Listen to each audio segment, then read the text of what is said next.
You have $4,200 sitting in a savings account. It just sits there. Your bank is using your money to fund a $340 million loan. You never know. Every 2 weeks your paycheck arrives. You spend most of it. You save a little. You've heard the term compound interest before. A teacher mentioned it once. You just nodded. You open a high-yield savings account. 4.5% APY. You feel smart doing it. You set an automatic transfer of $200 every single month. It runs without you. At the end of the year, your account has earned exactly $89 in interest. You stare at that number. $89. It doesn't feel like enough. You are right. But this was never about $89. It's about the mechanism you just switched on. The machine is already running. You just don't fully understand yet what it is building. You are not an investor yet. You are a depositor. But the gap between them is smaller than you think. You open a brokerage account, index fund, $500, you press confirm. The S&P 500 has returned 10.5% annually over 80 years. You know this now. You turn on automatic dividend reinvestment. Every payout buys more shares immediately. Month 1, you have $500 invested and $1.40 in gains. Month 12, $6,300 invested, $180 in gains. The market drops 6% in a single week. Your portfolio loses $300 overnight. Your hand moves toward the sell button. You stop. You put the phone face down and breathe. You hold. Someone online tells you that it was the right call. You feel proud. You shouldn't need to. You type $500 monthly, 40 years, 10%. The number that returns is 3 million. Something changes. You stop seeing money as something to spend. You see it as something that works.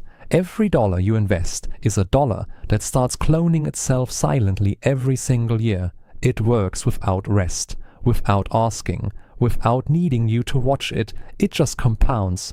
You are an investor now. The machine is faster. You're starting to understand what you built. You have $47,000 in index funds. You track your net worth every Sunday evening. You max out your Roth IRA. $7,000 a year growing completely tax-free forever. You contribute exactly enough to your 401k to capture the full employer match. Not a dollar less. You read that a 1% expense ratio on $500,000 cost you $360,000 in losses. You switch to Vanguard, 0.03% expense ratio. You never look back at the old fund, 80% equities, 15% bonds, 5% international. You rebalance every quarter, no exceptions. A friend asks you how to invest. You give the boring answer, automate, diversify, don't touch it. They want to hear about crypto. You try that. You know exactly what it cost you back then. The insight isn't a new investment. The insight is time. Compounding doesn't scale linearly. It accelerates. The first 100,000 takes 8 years. The next one takes 4. The one after that takes 2.5. At some point, your portfolio earns more in a quarter than your salary does in a full year. Nobody applauds, no audience, no signal. Building real wealth is invisible, and it is mostly discipline. You are not just investing now, you are optimizing. Every decision compounds the ones before it. Your net worth crosses $400,000. You don't celebrate. You open a spreadsheet and recalculate. The capital is accumulating now. Your job is not to interfere with what you already built. The rate hike cycle drops your portfolio by 19%. You lose $76,000 on paper.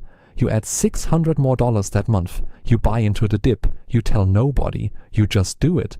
Building wealth is boring. It is invisible. It rewards discipline with no signal and no applause. You move beyond index funds, municipal bonds for tax efficiency, REITs for real asset exposure and yield.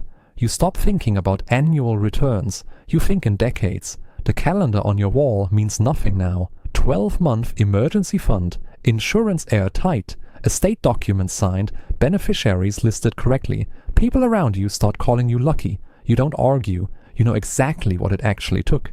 It is not luck. It is correct decisions made consistently over time with no audience and no applause. The machine is running faster now.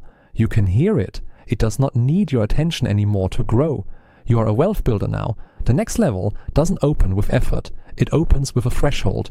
Your net worth passes $1.2 million. The system changes. New doors open quietly. You are now an accredited investor under SEC definitions. The private market appears for the first time. A private equity co-investment arrives. $50,000 minimum, 5-year lockup, projected IRR of 20%. You rid the waterfall structure, 2 and 20. The manager takes 2% annually, 20% of profits above the hurdle. You read every page of the offering documents, then you wire $50,000. No hesitation. You enter a private credit fund, senior secured loans at 12% floating, quarterly distributions, illiquid. You understand the risk premium now. You are being paid for giving up liquidity. That is the trade. Most finance content never tells you this. Above a certain threshold, the instruments change completely. Your portfolio now earns through 4 mechanisms at once: equity, dividends, private credit, depreciation offsets. You are not playing the same game as the person at level 2. The board is completely different now. It wasn't hidden from you before. It required capital to access capital. Now you have both. You are a capital allocator now. The next level does not ask what you want. It asks who you know. The number is $6.4 million. You say it to yourself once. Then you stop saying it. You contact a family office wealth management firm. The minimum to get through the door is $5 million. They offer pre-IPO access, structured notes, hedge fund allocations close to outside capital. You listen. Your effective tax rate this year is 11%. That is not an accident. It took 6 weeks to structure. Opportunity zones, charitable remainder trusts, stepped up basis, a Delaware holding structure, all legal, all documented. The wealthy don't just have more money. They access a completely different financial system than you did before.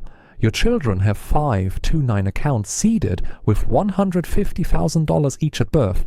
At 7% over 18 years, that account becomes $510,000 before they finish school. This is the architecture, not just building wealth that builds wealth for people not yet born. At a sufficient scale, compound interest stops being personal finance. It becomes structural power over time. You stopped checking the returns years ago. The machine does not need you watching it to keep running. You are the architect now. The next level has no name on the door. You already know which building it is. Your family office is managing $40 million in assets.